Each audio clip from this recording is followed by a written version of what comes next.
Good day, everyone. Our topic is all about the concept of electronic information resources. Electronic information has gradually become a major resource in everyday life.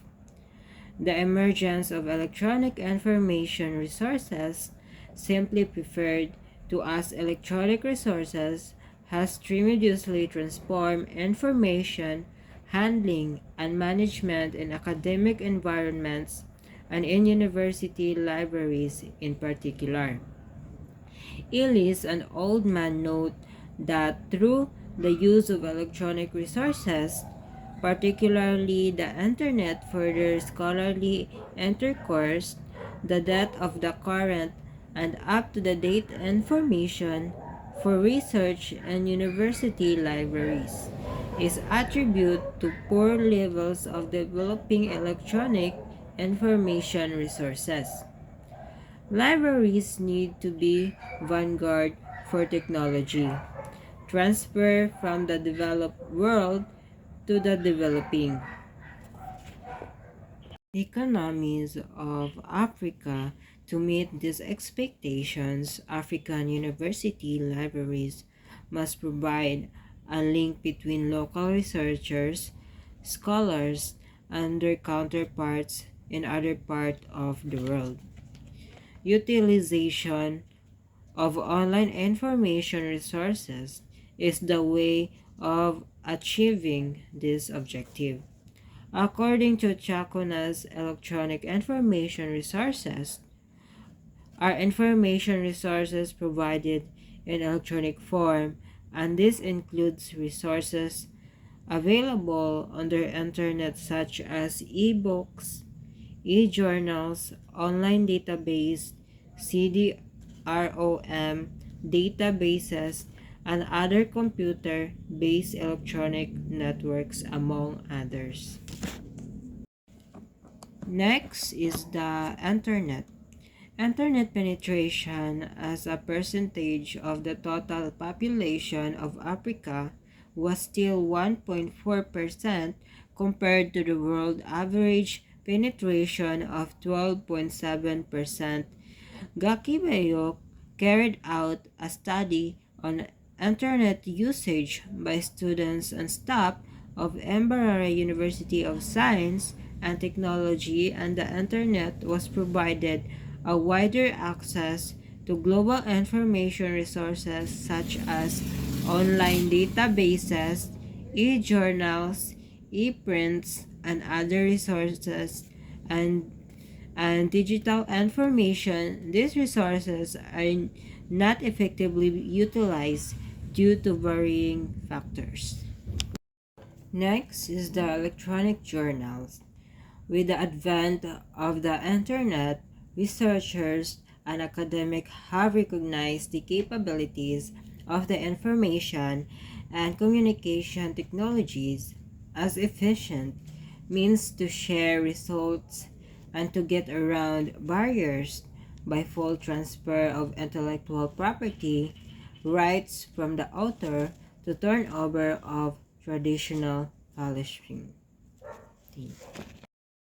Online databases.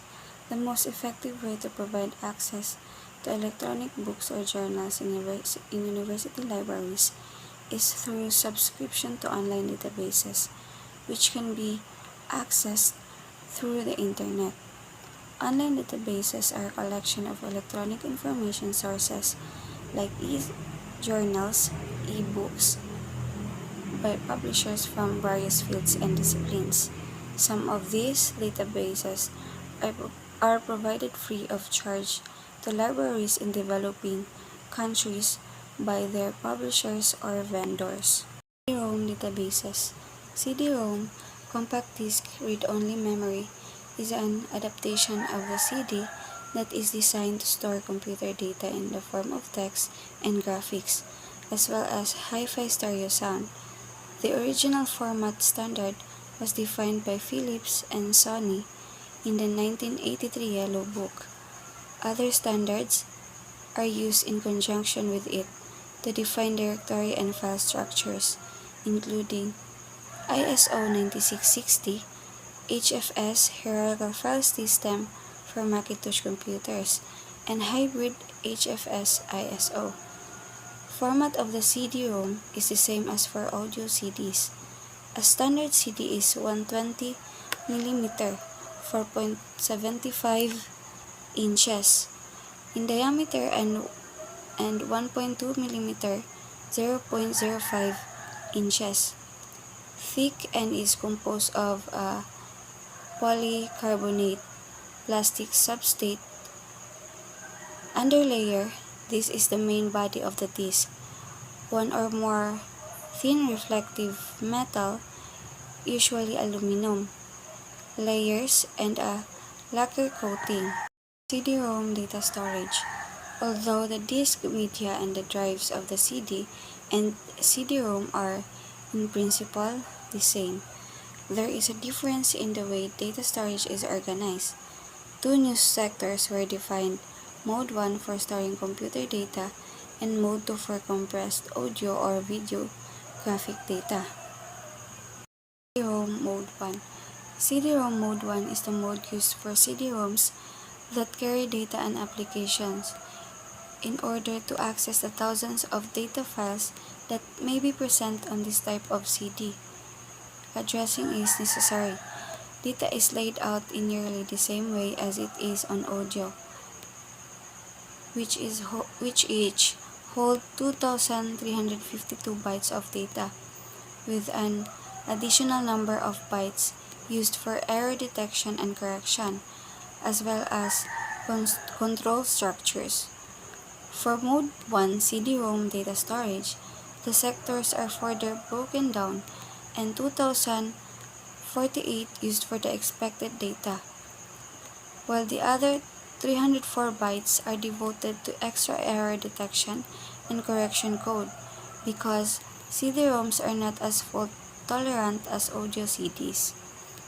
There are 75 sectors per second on the disk, which yields a disk capacity of 681,984,000 bytes or 650 MB, and a single speed transfer rate of 150 kbps, with higher rates for faster CD-ROM drives.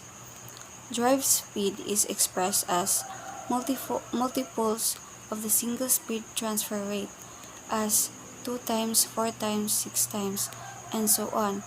Most drives support CD-ROM XA, extended architecture, and photo CD, including multiple session disks. CD-ROM Mode 2. CD-ROM Mode 2 is used for compressed audio, video information, and uses only 2 layers of error detection and correction, the same as the CDDA. Therefore, all 2,336 bytes of data behind the sink and header bytes are for user data. Although the sectors of CDDA, CD-ROM Mode 1 and Mode 2 are the same size, the amount of data that can be stored varies considerably because of the use of sink and header bytes, error correction, and detection. The Mode 2 format offers a flexible method for storing graphics and video. It allows different kinds of data to mix together and became the basis for CD-ROM XA.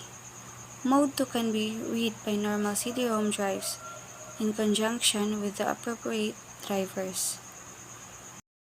Data encoding and reading. The CD-ROM, like other CD adaptations, has data encoded in a spiral track beginning at the center and ending at the outermost edge of the disk.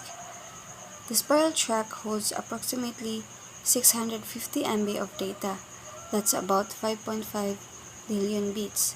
The distance between two rows of bits, measured from the center of one track to the center of the next track, is referred to as track pitch. The track pitch can range from 1.5 to 1.7 microns, but in most cases is 1.6 microns. Constant linear velocity, or CLV, is the principal by which data is read from a CD-ROM. This principle states that the read head must interact with the data track at a constant rate, whether it is accessing data from the inner or outermost portions of the disk. This is affected by varying the rotation speed of the disk from 500 RPM at the center to 200 RPM at the outside. In a music CD, data is read sequentially, so rotation speed is not an issue. The CD-ROM, on the other hand, must read in random patterns, which necessitates constantly shifting rotation speeds. Pauses in the read function are audible, and some of the faster drives can be quite noisy because of it. In journal aggregation services, full-text electronic journals are, of course, not confined to the PSLI, but many individual publishers are now making full-text electronic journals available, but only of recent issues. This is leading to an increasingly confused environment for libraries with the different access methods and licenses being offered by each publisher. Before committing on a major scale to providing users with access to the full text of electronic libraries, there is a need to balance the benefits against the cost of managing these individual services. In anticipation of a market demand, a number of organizations, often subscription agents, are establishing journal aggregation services for publishers. These services provide simplified and integrated access to a range of electronic journals, in the same way as subscription agents now manage the supply of printed journals.